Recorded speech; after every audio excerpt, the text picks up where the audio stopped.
안녕하세요. 오늘 이 영상은 뇌병변 장애 아동을 양육하시는 부모님들에게 보다 나은 성교육 영상을 제공하기 위해서 서울재활병원과 시립성북 청소년 성문화센터와 같이 준비했습니다. 영유아기 아동을 양육하시면서 가지시는 고충과 어려움을 같이 해소하고 그 아이를 양육하는 데 보다 도움이 되는 영상이 되었으면 좋겠습니다. 오늘 이 자리에는 시립성북 청소년 성문화센터 김보람 센터장님과 서울재활병원 수도권 공공어린이재활운영단 이지영 실장님 같이 자리를 해주셨습니다.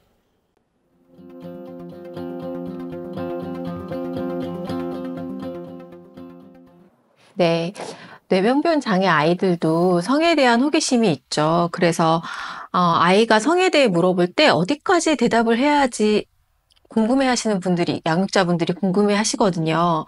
어디까지 대답을 해줘야 될까요? 저는 정말 저도 이걸 어디까지 대답해줘야 될지 모르겠습니다. 네, 사실 성에 대한 호기심은 누구나 가질 수 있어요. 예, 꼭 뇌병변 장애가 있는 아이들이 아니더라도 누구나 가질 수 있고, 그렇기 때문에 이 아이들도 예외는 아닌 거죠. 아이가 성에 대해서 물어본다라고 하면 그 자체만으로도 사실은 양육자하고 관계가 되게 좋은 아이예요, 이 아이는. 왜냐면 내 질문에 대답해 줄 수 있는 믿는 사람이니까 지금 질문을 하는 거거든요. 그럼 사실 아이에게 되게 솔직하게 대답하는 게 굉장히 중요한데, 왜 이걸 이렇게 양육자들은 어려워할까? 그러게요. 네.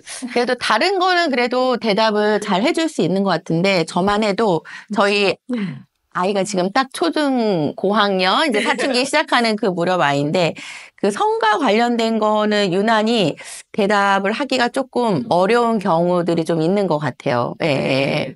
사실 우리도 성에 대해서 정확하고 딱 되게 체계적으로 이렇게 배운 적이 없다 보니까 이걸 내가 어떻게 얘기해 줘야 될지 사실 굉장히 두려움이 좀 있는 거거든요. 정확하고 자세히 알려주려고 하는 이 부담이 있으신 것 같아요.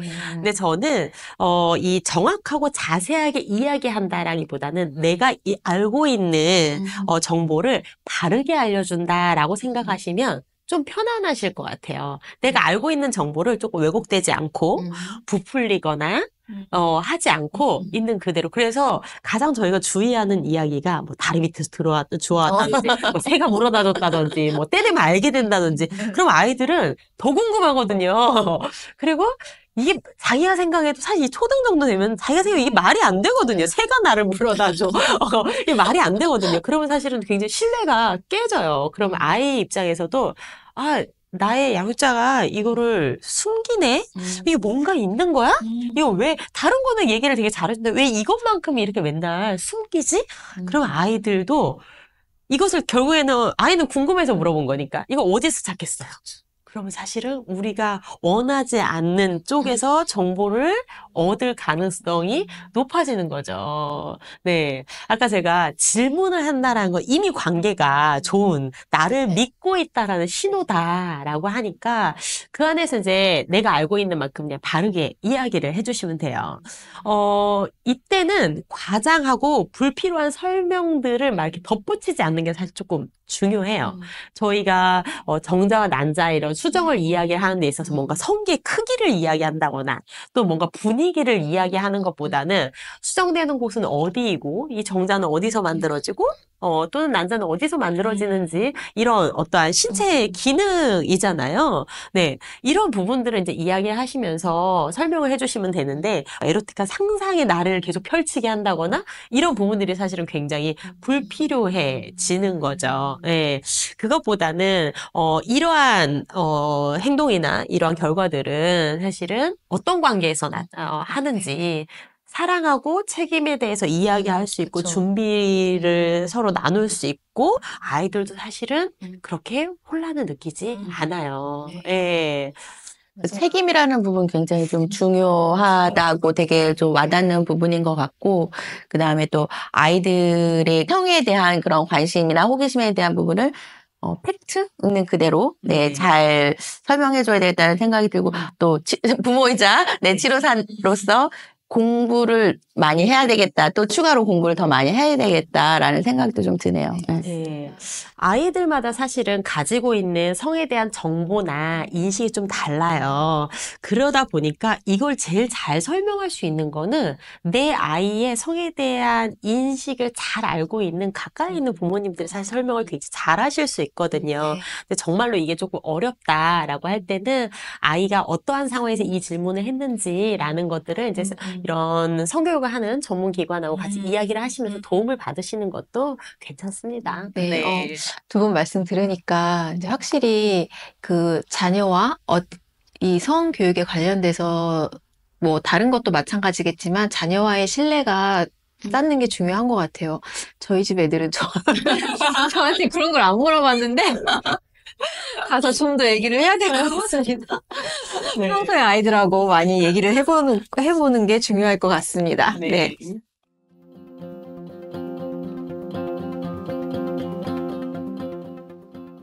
네.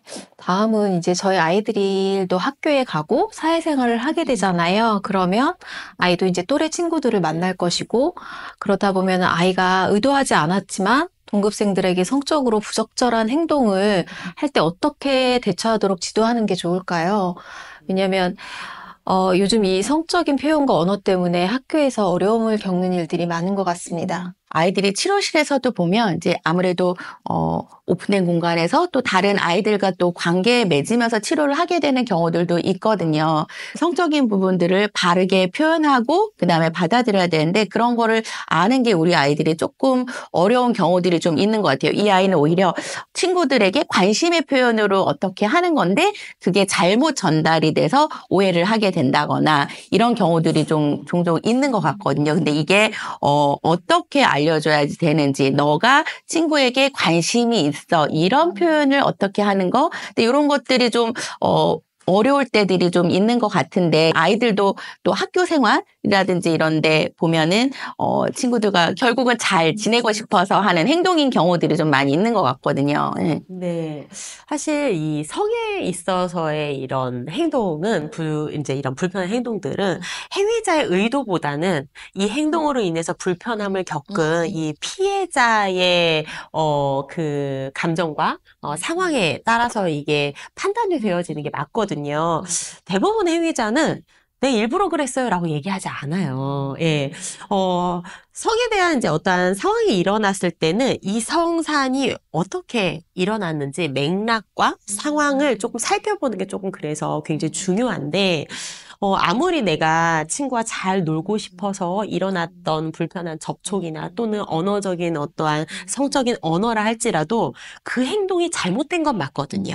예. 그러면 아이에게는, 그 행동은 불편한 행동이 맞아라는 것들을 알려줄 필요는 있어요. 네. 이거는 부단히 이 아이를 질책하고 뭔가 처벌하고 뭐 문제로 삼는다. 이게 아니라 이러한 지도를 통해서 이 아이로서는 그러면 내가 누군가와 친해질 때에는 이렇게 가서 접촉을 하는 게 아니구나.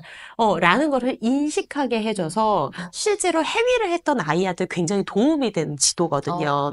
중요한 거는 이런 불편한 일이 계속 반복되면 안 되는 거잖아요.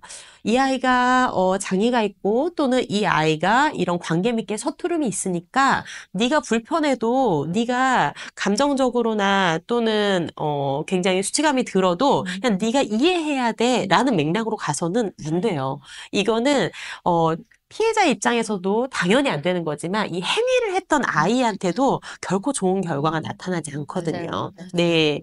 그래서 아이에게는 이 행동이 잘못된 행동이라는 것과 동시에 그렇다라면 이런 관계 맺기를 어떻게 하면 좋은지 이 방법이 같이 가야 돼요. 네. 그래야 이 아이가 다음에는 그 바른 방법을 통해서 관계 맺기를 연습할 수 있거든요. 그래서 저는 사실은 요즘 학교라든지 또 뭐 복지관이라든지 많은 부분들에서 굉장히 이제 이런 안타까운 상황들을 되게 많이 보게 되는데 이런 상황에서 제일 중요한 거는 이 상황이 다시 일어나지 않는 거에 초점을 맞춰야 되는데 계속 이 행동이 폭력이나 아니냐, 얘가 문제가 됐냐 안 됐냐, 얘를 계속 분리를 시킬 거냐 안 시킬 거냐, 여기에만 초점을 맞춰서 서로 감정이 상하고 서로 굉장히 힘들어지는 결과들을 되게 많이 보게 돼요.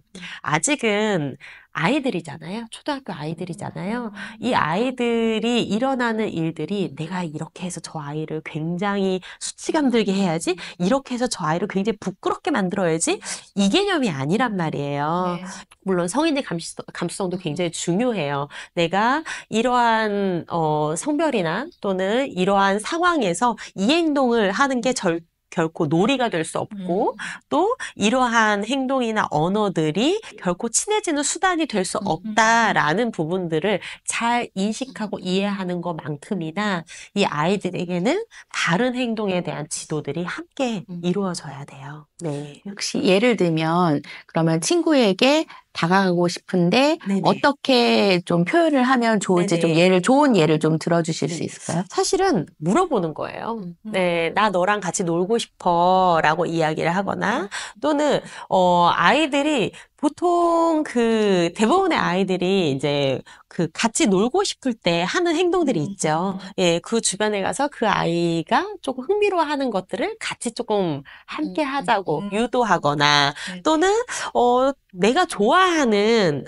이런 친구애가 관심을 표현한 것도 처음부터 가서 나 너 좋아해 이렇게 하는 게 아니라 그 주변에서 그 아이가 좋아할 수 있을 만한 굉장히 매너 있는 그런 행동들을 하면서 관심을 끌고 하는, 그러니까 바른 행동으로 그 관심을 가지고 와야 되는데 이게 경험이나 이런 게 서툴다 보니까 이런 행동들을 계속 이제 오류가 나는 거죠. 예. 그래서 반복해서 말씀드리지만 이 오류가 네가 오류가 나서 네가 이 행동이 서툴렀지.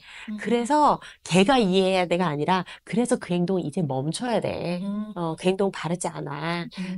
그렇게 이제 아이한테도 잘못된 것과 바른 부분들을 명확하게 이해하는 연습을 계속 할 필요가 있는 거죠. 네. 저희 아이들한테 진짜 어떻게 다가가야 되는지 그거를 저희 부모님, 뭐 학교의 선생님, 또 병원의 치료사분들도 이렇게 꾸준히 가르쳐주고 하면은 저희 아이들도 잘 따라갈 것 같습니다.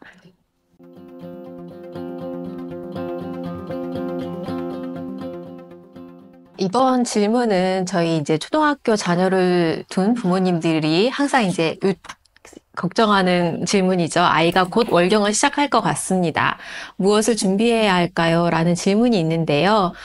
아이의 월경, 양육자도 준비를 해야겠죠? 네, 실제로 보면 아이들이 이제 초등학교 고학년쯤 되면 이제 월경을 하고 우리 아이들도 발달상 뇌병변이 있더라도 신체적이거나 아니면은 2차 성징이나 이런 거는 거의 생활 연령과 같게 발달하는 부분이기 때문에 요거는 크게 다르지 않다라는 생각이 좀 들고 그리고 정말로 저희 치료사로서도 이제 일상생활의 한 부분이기도 하고 발달상으로 나타나는 부분이기 때문에 좀 잘 알기도 하고 잘 대처해야지 되는 부분이기도 한 것 같아요. 그래서 사실은 굉장히 관심이 많은 그런 부분이거든요. 예. 네. 사실 월경은 이 두 가지가 굉장히 중요해요. 첫 번째는 월경에 대한 부정적인 인식을 바꿔주는 거. 그리고 두 번째는 월경 용품을 사용하는 것과 월경의 이러한 다양한 상황에서 대처하고 적응하는 거. 이 두 가지가 키포인트거든요. 사실 월경을 시작했을 때 굉장히 이 월경에 대해서 아이들도 되게 뭔가 무서운 일이 일어나고 되게 부끄러워하는 것들을 굉장히 많이 보게 돼요. 근데 월경은요, 되게 당연하게 여성의 몸에서 일어나는 순환 과정이거든요. 그래서, 이게 이 월경을 한다라는 게 내 몸에 되게 이런 건강한 신호이고, 그리고 이건 되게 자연스럽구나라는 것들을 이해해야 해요. 예, 저희가 아이들에게 월경에 대한 이야기들을 했을 때 뭔가 굉장히 막 은밀하게 막 이렇게 접근을 하는 일들이 되게 많은데, 이런 부분들보다는 막 그런다고 해서 몸에서 뭐 광고를 하고 동네방에 떠들라는 게 아니라 그냥 우리가 그냥 일상생활에 자연스러운 내 몸을 배워가는 것처럼. 그래서 이 월경은 더러운 피라는 그러한 설명을 하시는 경우가 있어요. 막 몸에 찌꺼기가 나온다, 막 되게 더럽게 뭐 이렇게 이야기하고. 저 어렸을 때 그렇게 배웠던 것 같아요. 네. 기억이 나네. 근데 사실은 이것보다는 그냥 설명을 할 때 이렇게 되면 되게 두렵거든요. 내 몸에서 정기적으로 피가 나오는데 이 몸이 되게 더러운 게 이렇게 나온다고? 그러면 사실은 아이들이 월경대를 교체하면서 손에 묻거나 이럴 때 막 기겁을 하게 돼요. 굉장히 월경을 혐오하게 되거든요. 월경은 정말 말 그대로 순환하는 과정이에요. 월경이 잘 일어나야 건강한 거고 월경을 잘 적응할 수 있어야 내 삶이 윤택해지는 것처럼. 그래서 그러고 나서 또 되게 많이 이야기하는 게 월경을 시작하면 이제 몸을 지켜야 된다. 네. 사실 이 몸을 지켜야 된다라고 얘기가 나오는 건 임신의 가능성 때문에 그런데 임신은 혼자 하는 게 아니거든요. 네. 그러면 사실은 이 임신에 대한 책임은 여성에게만 있는 게 아니라 함께 이러한 과정과 행동을 하는 사람이 함께 해야 되는 거예요. 그러다 보니까 이 월경이 일어나면 무슨 내 삶에 있어서 격변이 일어나면서 내가 이제 내 몸을 굉장히 단도리를 해야 되고 조심해야 되고 근데 내 몸에선 더러운 피가 나오고 막 이런 부끄럽고 이런 복합적인 부분들이 아이들한테도 인식될 수 있어요. 이거는 매월 내 몸을 혐오하게 되는 거거든요. 사실은 불편하죠. 불편하지만 이게 얼마만큼 내 몸에서 중요한 일이라는 것들 굉장히 잘 순환되고 있는 과정이라는 거를 이해하는 게 되게 중요해요. 그리고 아까 말씀드린 두 번째 이 월경용품에 대한 적응과 그리고 긴급한 어떤 월경 상황에 대한 대처인데 사실 요즘에는 이 월경용품이 되게 다양해요. 그런 것 같더라고요. 네. 네. 뭐뭐 혹시 알고 계세요? 요즘엔 탐폰도 많이 쓰고, 네네. 그다음에 그 뭐죠? 이렇게 생긴 월경컵. 컵도 네. 있더라고요. 저희 네네. 때는 그런 게 없었거든요. 네네. 네네. 생리대만 사용했었는데, 네네. 요즘 되게 다양하게 나오더라고요. 네네.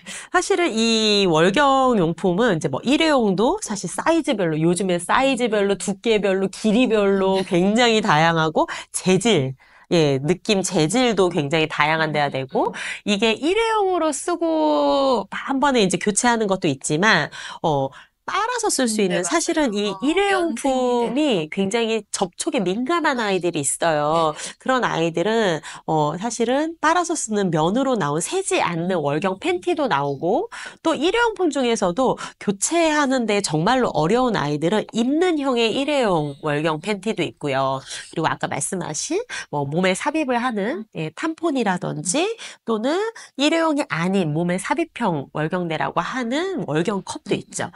아이들이 이렇게 다양한 월경 용품이 있다라는 걸 아는 것도 되게 중요해요. 그래야 내 몸에 어떤 게 제일 잘 맞는지. 사실 저 같은 경우에는 월경을 할 때 하나의 월경 용품을 쓰지 않거든요. 예, 저는 면으로 된 월경 패드도 쓰고 입는 월경 팬티도 쓰고 네, 그리고 월경 컵도 사용해요. 제가 그날의 스케줄이나 제 월경 양이나 제 몸의 컨디션에 따라서 그날에 조금 적합한 월경 용품을 사용하거든요. 제가 이렇게 조금 다양하게 사용하면서 제 삶이 월경 생활이 굉장히 윤택해진 것처럼 아이들도 나는 이게 마저 하나가 아니라 상황에 맞게 또는 내 기능에 맞게 조금 골라 쓸 수 있는 것들이 굉장히 좀 필요해요. 그래서 그러려면은 가정에서도 이런 월경용품하고 되게 친해지는 게 되게 좀 중요해요. 내가 이미 월경을 시작하면 몸의 컨디션도 안 좋은데 그리고 내가 이 피가 나오게, 이 월경혈이 나오게 된 것도 되게 당황스러운데 새로운 물건에도 적응해야 된단 말이죠. 더군다나 저희 아이들이 혹시라도 손이 조금 불편하다고 하면 정말 무한 연습해야 되잖아요. 네, 맞아요. 예, 재활도 뭐 한두번 시켜서 끝내는 게 아닌 것처럼. 그래서 이거를 내가 능숙해지면 조금 더 편안해진 것처럼 월경을 하지 않을 때 이제 이러한 다양한 월경 용품을 자주 다뤄보는 이런 연습들. 그리고 이제 더 나아가서는 월경혈이 샜거나 또는 갑자기 월경이 시작되었을 때 그때 이제 어디서 도움을 받을 수 있는지 뭐 예를 들면 뭐 구입하는 곳이 아이들이 뭐 마트만 생각을 하는데 편의점도 팔고 뭐 특정 상품이긴 하지만 뭐 저렴한 물건이 많이 파는 땡땡소라든지 예, 요즘 청소년들 굉장히 좋아하는 올 땡땡영이라든지 이런 데에서도 그 굉장히 진열되어서 편하게 보건실에도 준비되어 맞아요. 있고. 예, 약국에도 있고요. 그리고 청소년 센터나 이런 공공기관은 가면은 한두 개 정도는 무료로 받으실 수도 있고, 사실은 여성들이 근무를 하고 있기 때문에 아이가 월경이 시작됐어요라고 왔는데 본인 가방에 있는 하나 정도 꺼내주실 분은 그쵸. 굉장히 많으실 그쵸, 거예요. 그러니까 이게 내가 이 월경이 부끄럽지 않다는 걸 알아야 대처도 할 수 있거든요. 그래서 이렇게 구입을 할 수 있는 장소라든지 긴급히 대처할 수 있는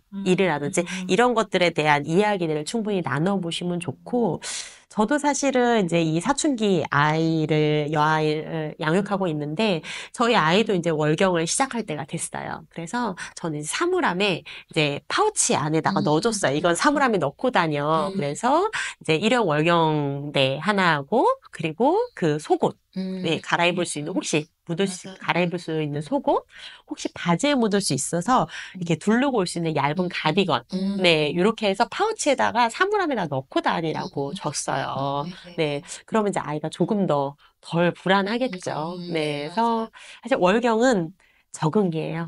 그리고 인식의 변화고요. 네. 저희가 이제 아이들이 월경 시작하면 부모님들이 미리 당연히 그때 아이들한테 지도도 해야 되고, 또 어떤 부모님은 이제 같이 축하하는 자리도 갖는다고 하더라고요. 그래서 저희가 아이들한테 그렇게 그 월경에 대해서 긍정적인 그 이미지를 심어주는 게 중요할 것 같습니다. 네. 그리고 저희 딸도 지금 센터장님이 계시는 센터에 가서 교육이 있더라고요. 아이들과 부모를 위한 교육이 있어서 사실 저희가 아는데도 이제 어느 정도 한계가 있고, 또 실제로 가서 교육을 받아보면 또 다른 부분들이 있더라고요. 굉장히 실제적이고 그런 부분들을 교육을 미리 받았던 것들이 굉장히 사실 도움이 많이 돼서 혹시 전문가나 그런 성문화 센터들이 또 많이 있더라고요. 찾아보니까. 그래서 그런 데 가서 미리 조금 교육을 받아보는 것도, 아이를 위한 교육, 또 부모를 위한 교육 받아보는 것도 굉장히 좋은 방법인 것 같아요. 예.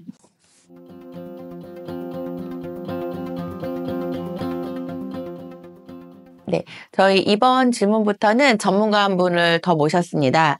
네, 장애인 당사자이자 장애인 학생 지원 네트워크 대표이신 김영생님을 모셨습니다. 네, 안녕하세요. 반갑습니다. 이번에는 저희 남자아이 사춘기에 관한 질문이에요. 저희가 아이가 몽정을 한 것 같습니다. 아침에 방에 들어오니 속옷은 젖어 있고 아이는 어쩔 줄 몰라 하더군요. 어떻게 대처해야 할까요?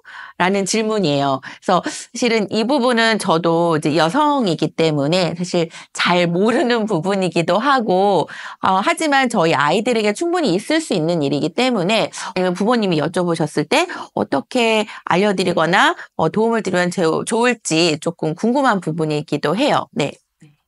사실 이 몽정에 대한 경험은 아이마다 느끼는 감정이 좀 다 다를 수 있어요. 예, 아이마다 이런 성에 대한 인식도 다르고 정보도 다르기 때문에 그래서 남자아이들도요, 자기의 몸의 발달에 대해서 미리 알고 있으면 훨씬 더 이런 대처라든지 이런 어려움이 좀 덜 하거든요. 그런데 몽정에 대한 저희들의 이제 편견이 좀 있어요. 사실 몽정도 굉장히 자연스러운 일이거든요. 근데 마치 이제 몽정은 야한 꿈을 꿔야지만 한다라고 뭐 인식을 하거나 또는 야한 생각을 해야 된다라고 생각을 하는데 꼭 그렇지만은 않아요. 여성의 월경과 비슷하게 생각을 하면 될까요? 뭔가 이제 여성의 월경처럼 정기적으로 이렇게 하지는 않지만 그런 자연스러운 발달 과정 안에 있는 거죠. 그래서 사실은 몽정을 경험한 아이들하고 이야기를 나눠보면 야한 꿈을 꾸지 않았다는 아이들도 있고 아예 꿈 자체를 꾸지 않았다라고 하는 아이들도 있어요. 그것처럼 사실은 이 몽정이라는 거는 꿈하고 연결되어 있다기보다는 잠을 자다가 무의식적으로 정액이 배출되는 하나의 몸의 현상인 거죠. 네, 그래서 이 몽정 역시도 대처와 인식이 굉장히 중요한데 몽정을 너무 부끄럽지 않게 생각해야 되는 거고, 또한 이 몽정을 했었을 때 이제 대처가 사실은 중요하죠. 그 속옷을 그대로 입고 학교에 가면 안 되잖아요. 네. 그리고 그 옷을 어딘가에 돌돌 말아서 숨겨놔도 안 되는 거예요. 예, 그래서 속옷을 갈아입고 가야 된다. 그리고, 기왕이면은 사실은 본인이 이제 물로라도 이제 조금 세면대에서 이제 애벌 빨래라도 해서 세탁기통에 넣을 수 있으면 정말 베스트죠. 그럴 수 있을까요? 근데 사실은, 혹시 말씀을 해주실 수 있다면, 네, 그때 어떠한 정보들을 좀 알고 있었으면, 혹시 알고 계셨을까요? 네. 일단은 앞에서 말씀하신 뭐 생리보다 본인이 느낄 수 있는 전조 증상이 없죠. 네. 그런 부분에서 당황할 수는 있겠지만 어쨌든 겉보기가 그렇게 충격적이지 않기 때문에 사실은 그런 부분에서 미리 교육을 받거나 인지가 했다면 훨씬 더 좋았을 것이고, 네. 두 번째는 늘 아기가 나왔지만 어쨌든 이런 부분들을 내가 모든 걸 감추고 모든 걸 비밀해서 깨끗하게 애벌 빨래해서 완벽하게 갈 수 있으면 너무 좋으나 네. 실제로 현실적으로 그게 어렵잖아요. 제일 중요한 거는 그런 부분이 터졌을 때 누구한테든지 객관적으로 또 솔직하게 얘기해서 그런 것들 빨리 대처할 수 있도록 신뢰를 형성하는 게 제일 중요하고, 또 아까 말씀한 대로 보호자나 가족들이 당연하게 자연스럽게 하지만 뒤처리는 깔끔하게 해야 되는 것들을 리액션을 잘 해주시면 뭐 좋지 않을까 생각해요. 아이가 손 닿을 수 있는 곳에 갈아입을 속옷 상자를 놓는다거나, 또는 좀 묻은 정액을 좀 닦아낼 수 있는 티슈나 이런 것들이 아이의 손 닿을 수 있는 곳에 있으면 좀 더 아이가 덜 당황하지 않을까라는 생각을 좀 그래서 해봅니다. 일단은 네. 자세하게 그런 것들을 표현해서 도움 구하는 방법. 네. 그게 수치스러운 거나 부끄러운 게 아니다. 두 번째는 어쨌든 자기 내면적인 거니까 아까 말했듯이 애벌 빨래라는 방법보다는 빨리 개인적으로 위생 처리를 할 수 있도록 물티슈를 쓰는 법이라든지 화장지를 쓰는 법을 알려주는 게 오히려 더 낫겠죠. 그리고 그것들이 어쨌든 제일 중요한 거는 그런 것들을 발견했을 때 주변 사람들의 반응, 그것이 건강하고 자연스러운 거지만 어쨌든 위생을 위해서는 디체를 해야 되고, 그 디체를 하기 위해서 네가 지원받는 것은 절대 부끄러운 게 아니다. 그건 우리 건강한 거고 당연히 그렇게 해야 되는 거고, 그런 부분들에 대해서 주변 사람들도 그런 몽정이나 이런 것들에 대해서 준비되어 있어야 되겠죠. 사실은 부모님들도 또는 지원자분들도 아들의 정액을 직접 본다든지 그것들이 팬티에 묻어있는 것 보는 것도 당황스러워하시는 분이 있더라고요. 그럴 수 있을 것 같아요. 그런 부분에서 좀 더 주변 사람들도 준비되고 연습돼 있어서 사전에 충분히 대충 나이대를 보면 이쯤 되면 아마 나올 것 같다라고 예상될 수도 있고, 사실은 자고 나서 나오는 것도 중요하지만 뭐 배변 중에 또 나올 수 있고, 일단 자극이 되면 또 나올 수 있기 때문에 그런 거에서 충분히 나이대를 가지면서 평소에 충분히 얘기하고 있으면 당황하지 않을까, 당황하지 않지 않을까 그런 생각을 합니다. 네, 아까 뭐 배변 중이나 이런 작은 자극에도 정액이 나올 수 있다라고 얘기하셨는데, 사실 이 사춘기 시기에는 몽정만큼이나 유정이라고 하는 일이 있어요. 이 유정은 흐를 유자를 쓰거든요. 방금 말씀하신 이 부분이에요. 일상생활에서 내가 꿈을 꾸지 않아도 뭔가 힘을 준다거나, 또 이런 상황에서 작은 자극에도 정액이 이제 배출이 되는 이런 일이 사춘기 때는 있을 수 있어요. 네. 이야기를 들으면 들을수록 부모의 공부가 정말 많이 필요하구나 이런 생각도 많이 들고요. 또 하나는 정말 신뢰 관계를 평상시에 어릴 때부터 차곡차곡 쌓여온 이 관계를 잘 쌓아가는 게 정말 중요하겠다 이런 생각이 정말 많이 듭니다. 네.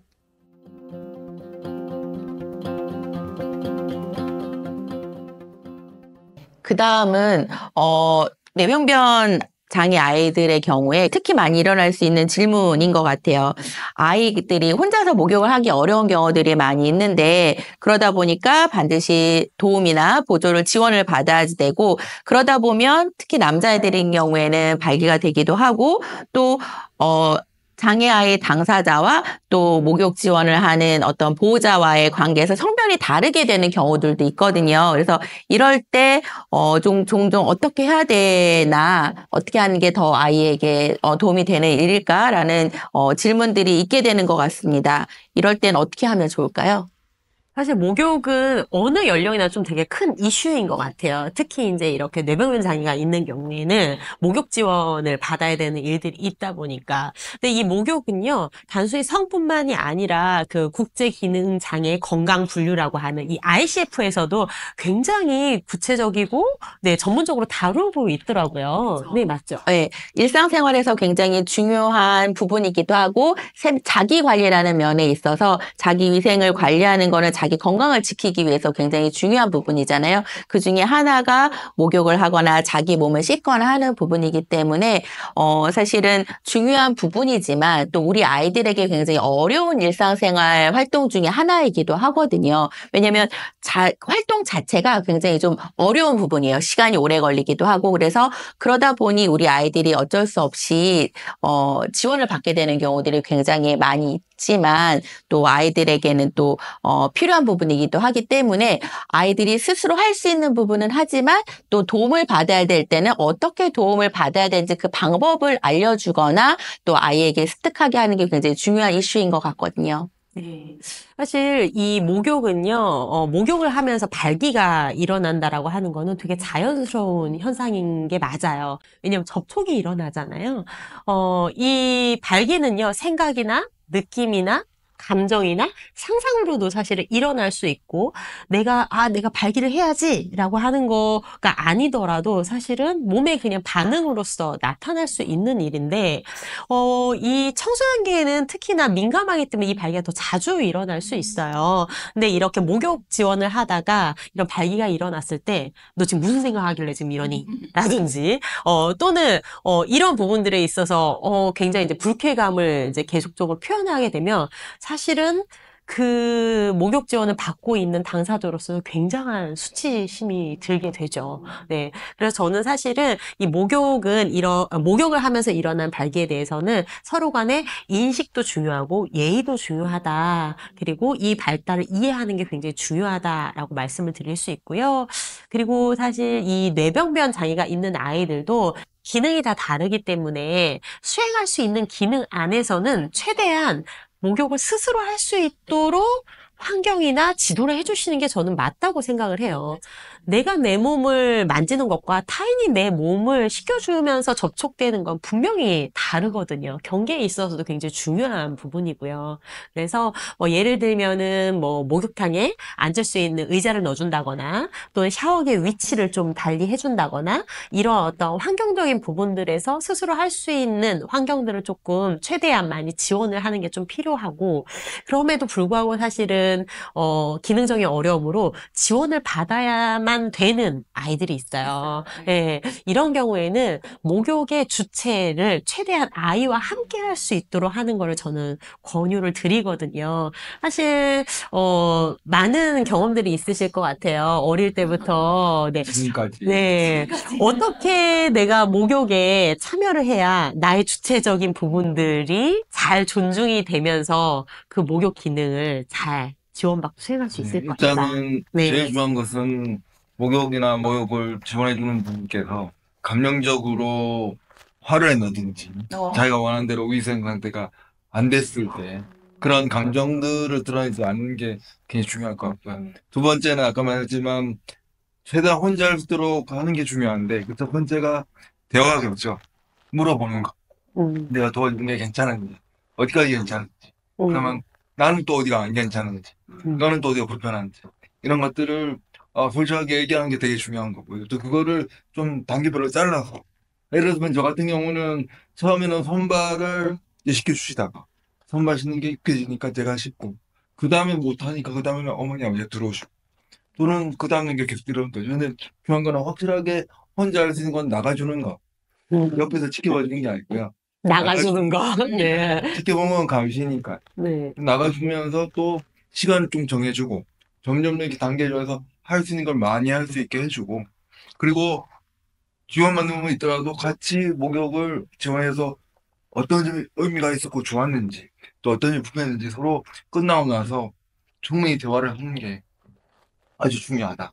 라는 말씀을 드리고 싶고, 어쨌든 모의 과정에서는 사전에 사후에 자기 대화를 많이 하셔서 그 중간에는 감정 갈등이 없도록 하는 게 제일 중요하다고 생각합니다. 네. 지금 이제 나가 있는 거 중요하긴 한데 보호자 입장이나 아니면 치료적인 관점 입장에서는 목욕탕이라는 곳이 굉장히 위험할 수 있는 네. 곳이잖아요. 그래서 아까 환경도 말씀하셨지만 아이에게 기본적으로는 안전한 환경, 그래서 요즘은 미끄럼 방지가 되는 매트 같은 것도 굉장히 잘 나와 있고 물 빠짐도 잘 되는, 그다음에 목욕 의자 같은 것들도 굉장히 잘 나와 있어서 안전하게 목욕탕 안에서 아이가 혼자서 일정 부분은 씻거나 할 수 있도록 하는 안전한 그런 도구들, 보조 도구라든지 환경적인 부분들을 잘, 이거는 부모님들이 꼭 해주셔야지 되는 부분들이기 때문에 하실 수 있을 것 같아요. 네, 그런 거는 다양하게 있어서, 네.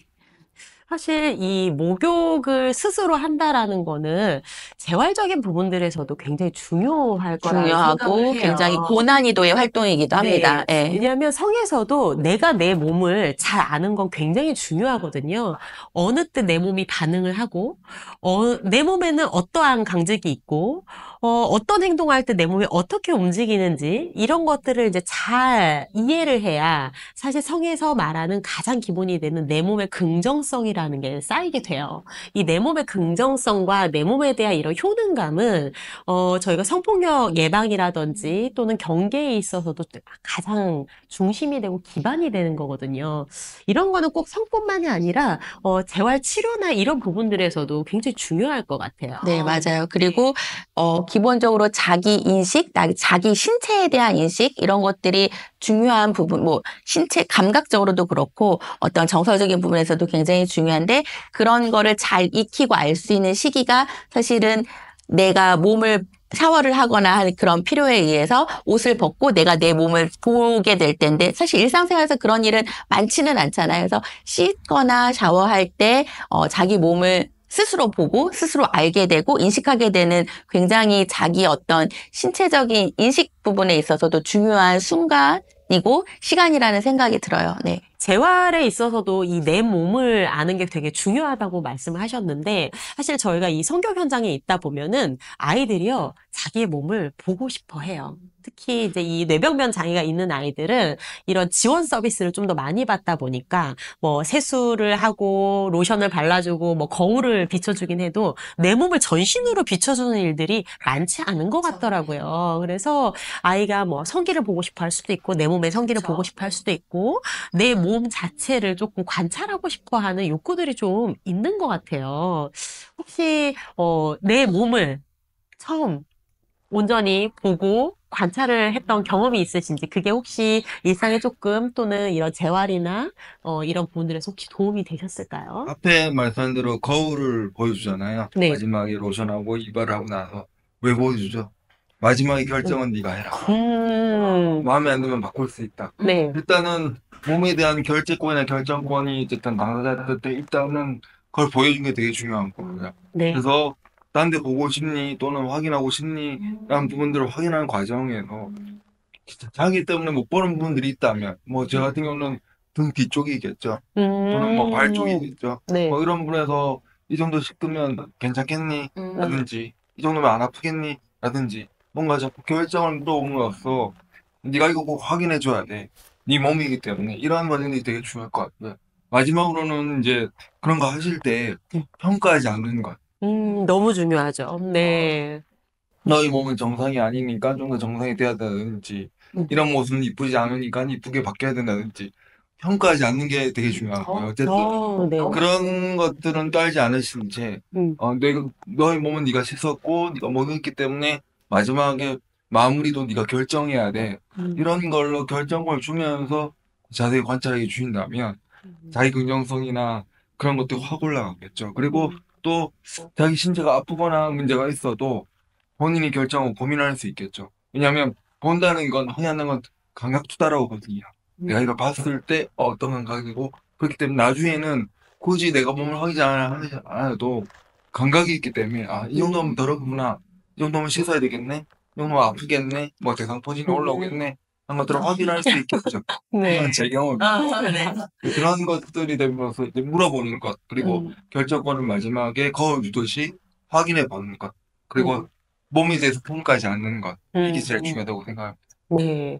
평가받지 않는 몸으로서 내 몸을 존중받는 거. 아주 사소한 것. 네. 사실은 그거는 내 몸을 자주 보고 내 몸에 익숙해져야 사실은 내 몸에 있는 자존감도 올라가는 거거든요. 저는 자주 보여주시라고 하고 싶어요. 네. 정말 중요하기도 하면서도 좀 어려운 부분이기도 한 것 같은 게, 물론 신체적인 것도 있지만, 아이 자체에 대한 존중인 거잖아요. 사람이라는 존재에 대해서, 인간에 대한 존중이기 때문에. 근데 그거를 제일 많이 느끼는 게 부모님이잖아요, 아이들이. 그래서, 부모님께서 물론 사랑하시지만, 사랑하는 방법이나 이런 것들이 아까 얘기한 대로 정상, 비정상, 장애, 비장애, 이게 아니라 아이 자체로서 장애가 있건, 그다음에 뭐 신체적으로 경직이 있다거나 아니면은 어떤 우리가 소위 정상이 아니라고 말하는 그런 신체적인 부분에 있더라도 그건 그 아이의 독특함이고 그 아이 자체로서 충분히 존중받아야지 되는 부분이기 때문에 신체적인 것뿐만 아니라 그 아이 자체에 대한 인격에 대한 존중, 이런 것들이 있다면 사실 신체적인 거는 그 다음이라는 생각이 들어요. 예. 아이의 저희가 지금 발기를 이야기하면서 여기까지 왔는데 아이의 발달을 이해하는 것만큼이나 아이 자체를 존중해 주는 거 사실은 성에서도 재활에서도 그리고 당사자의 삶에서도 너무 중요할 것 같습니다. 그런 맥락으로 우리 아이들의 어떤 사춘기 발달, 또 성적인 발달, 지금 이야기한 여러 가지 관계적인 것들, 그다음에 존중에 대한 것들, 이런 것들이 같이 어우러져서 저희가 이해하고 아이들에게 잘 지도할 수 있었으면 좋겠습니다. 오늘 했던 이야기들이 장애 학생들을 키우는 부모님들께, 양육자분들께 부디 도움이 됐으면 하는 바람입니다. 감사합니다.